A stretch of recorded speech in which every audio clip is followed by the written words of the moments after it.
DeSantis, what it means to be a conservative. Florida Republican Gov. Ron DeSantis joins Life, Liberty and Levin to discuss the conservative movement and new book. Exclusive as the showdown between Florida's legislature and the Walt Disney Company heated up over an education bill that liberal activists incorrectly labeled the Don't Say Gay bill, Disney's then CEO called Gov. Ron DeSantis and complained about the pressure he faced. DeSantis recounts the conversation in a chapter of his new memoir, The Courage to Be Free, Florida's Blueprint for American Revival, which will be released Tuesday by publisher HarperCollins. The chapter, shared exclusively with Fox News Digital, reveals what Bob Chapek, who was Disney CEO at the time, told DeSantis as the fight over Florida's education law heated up in the spring of 2022. As the controversy over the parental rights in education bill was coming to a head, Chapek called me. He did not want Disney to get involved, but he was getting a lot of pressure to weigh in against the bill, DeSantis writes.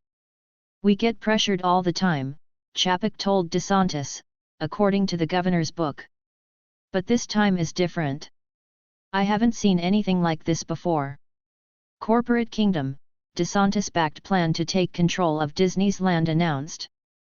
DeSantis recounts in his memoir, The Courage to Be Free, what happened behind the scenes in the fight with Disney. DeSantis recounts in his memoir, The Courage to Be Free, what happened behind the scenes in the fight with Disney. HarperCollins Joseph Prezioso / Anadolu Agency via Getty Images.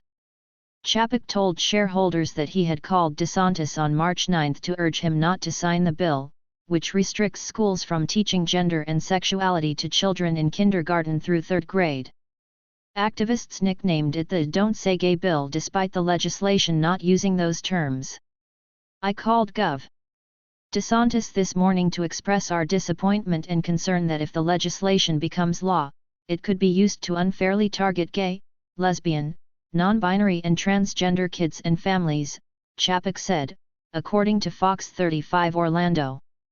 According to a report from the New York Post, Chapek had privately expressed his hesitancy to involve his company in the political issues in Florida, the home of Disney World, in the months prior. But the pressure campaign within Disney and from Democrats nationwide ultimately convinced him to take a stand.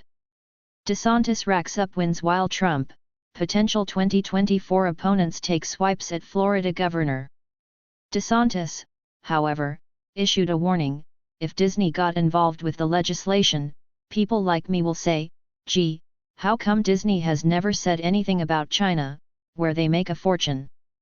DeSantis told Chapek. The Florida governor said if Disney stayed out of the politics, Disney would face 48 hours of outrage when the bill passed. And when I sign it, you will get another 48 hours of outrage, mostly online, DeSantis said, adding, then there will be some new outrage that the woke mob will focus on and people will forget about this issue, especially considering the outrage is directed at a political media narrative, not the actual text of the legislation itself. DeSantis wrote that Chapek and Disney ultimately caved to leftist media and activist pressure and pressed the false narrative against the bill. Bob Chapek, then CEO of Disney, speaks during the opening ceremony of the Invictus Games Orlando 2016. Bob Chapek, then CEO of Disney, speaks during the opening ceremony of the Invictus Games Orlando 2016. After the bill passed and DeSantis signed it into law, the governor was surprised that Disney chose to escalate the battle by vowing to fight the legislation in the courts. DeSantis signaled publicly that he would be willing to re-evaluate Disney's special tax district and favorable corporate agreements due to their insistence on woke political activism. Other reports showed that Disney had been pushing messages that conservatives blasted as woke, like enforcing gender and sexuality messages in movies and television shows. A show producer reportedly said on a leaked Disney staff call that she had a not at all secret gay agenda and had been adding queerness to kids' programming. Woke Disney, 10 families who are swearing off Disney due to its left-leaning politics. Behind the scenes, I was not, as a father of children ages 5, 4, and 2, comfortable with the continuation of Disney's special arrangement, DeSantis wrote in his memoir. While the Walt Disney Company and its executives had a right to indulge in woke activism, Florida did not have to place the company on a pedestal while they do so, especially when the company's activism impacted the rights of parents and the well-being of children. As Florida moved to strip Disney of its Reedy Creek district and revoke the company's self-governing status, DeSantis was surprised to see left-wing voices side with a large corporation. Woke Disney's year of enduring box office bombs, subscriber losses, and layoffs.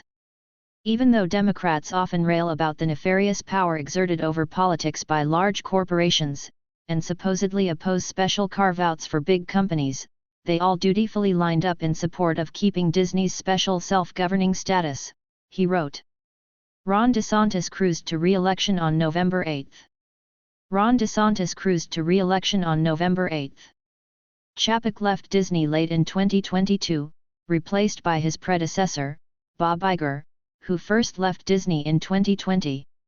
At a Disney town hall in November, Iger told the company, "Do I like the company being embroiled in controversy? Of course not. It can be distracting, and it can have a negative impact on the company. And to the extent that I can work to kind of quiet things down, I'm going to do that."